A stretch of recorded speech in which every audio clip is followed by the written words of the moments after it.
انما قولنا لشیء اذا اردناه ان نقول له کن فیکون. ہمارے لیے تو کسی بھی شے کے بارے میں جب ہم ارادہ کرتے ہیں تو بس ہمارا قول ہوتا ہے، یہ کہہ دینا کافی ہوتا ہے کہ ہو جا، اور وہ ہو جاتی ہے.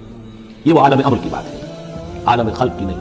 عالم خلق میں بھی اللہ کا اختیار ہے، لیکن جو عام قاعدہ ہے، قانون ہے، عالم خلق کے اندر ٹائم ایلیمنٹ ہے. اصل میں اس مسئلے میں اگر تھوڑا سا میں وضاحت کر ہی دوں کہ اب تک جو کچھ میں سمجھ پایا ہوں، اس لیے کہ جو بھی فزکس کے میدان میں اب جو ترقی ہوئی ہے تھیوریٹیکل فزکس میں، اور theories of the creation of universe, اب جو بھی اس وقت دنیا میں جو اعلیٰ علمی سطح کے اوپر جو بھی ہیں لوگوں کے سامنے، ان میں بگ بینگ کا ایک کانسیپٹ ہے. ایک وقت ایک بہت بڑا دھماکہ ہوا ہے، اور اس دھماکے سے کوئی ایسی شے وجود میں آئی ہے اتنی گرم تھی، trillions and trillions degrees Fahrenheit, یعنی اربھا ڈگری کی حرارت والے پارٹیکلز، بہت چھوٹے چھوٹے پارٹیکلز وجود میں آئے. اور اس کے بعد سے پھر وہ چیزیں جو ہے وہ پارٹیکلز دوڑے ہیں، بھاگے ہیں، وہ جمع ہوئے ہیں تو ان سے گیلیکسیز بنی ہیں. اور اس سے پھر یہ کہ ٹھنڈے ہونی شروع ہوئے ہیں کچھ ان میں سے بہت عرصے کے بعد. اور وہ ٹھنڈے ہونے والوں میں سے پھر یہ زمین بھی ہے ہماری سورج سے ٹوٹ کے علیحدہ ہوئی ہے. یہ بگ بینگ جو ہے در حقیقت یہ عالم خلق کا آغاز ہے. سائنس اس سے آگے نہیں جا سکتی، اور بہت حد تک یہ بگ بینگ کے بعد سے جو اب حقائق سامنے ہیں وہ گویا کہ کوربوریٹ کرتے ہیں قرآن مجید کی بھی ساری جو چیزیں آ رہی ہیں اس کے ساتھ مطابقت ہے ان کی. پہلے یہ سمجھا جاتا تھا کہ مادہ ہمیشہ سے ہمیشہ رہے گا، اب ختم ہوا. اب یہ بات پیدا ہو چکی ہے کہ ایک خاص وقت پر یہ بگ بینگ ہوا ہے، تو کریشن آف یونیورس کی ایک بگننگ ہے، اب یہ مانے جا رہے ہیں.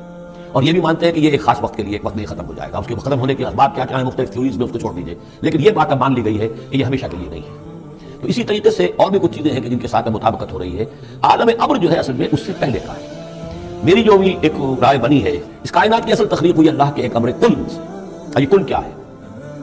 جب میں نے کہا کن تو میری کچھ انرجی تھی جس سے کہ یہ کن کا جو میرا امر ہے وجود میں آیا ہے، ڈیوائن انرجی ہے.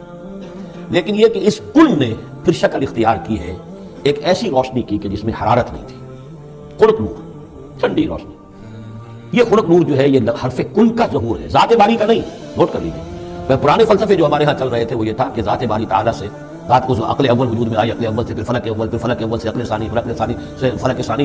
یہ عقول عشرہ اور 9 افلاک، یہ ایسی چیزیں ہیں کہ جن کی کوئی سرے سے تصدیق سائنس کے کسی اکتشافات کے ذریعے سے، کسی بھی ڈسکوریز کے ذریعے سے نہیں ہوئی. یہ ہمارے پرانے فلسفے جو ہیں وہ بشائین کے فلسفے ہیں، ارسطو کے جتنے بھی ماننے والے ہیں، ہمارے بھی اکثر متکلمین جتنے بھی ہیں وہ سب کے سب ان فلسفوں کے ماننے والے ہیں. ان کا دور ختم ہو چکا. اصل میں کیا ہے کہ اصل میں اللہ کی ذات سے نہیں یہ کائنات، اللہ کے حکم سے. لیکن اللہ کا حکم کہاں سے صادر ہوا؟ صادر تو ذات سے ہی ہوا ہے. میں جب کہوں گا کن تو کہاں سے آئے گا؟ کن وہ میری ذات ہی سے آئے گا، اگرچہ میری ذات میں کوئی کمی نہیں ہوئی اس سے، لیکن یہ کن نے وہ شکل اختیار کی ہے کہ جو خنک نور، ٹھنڈی روشنی.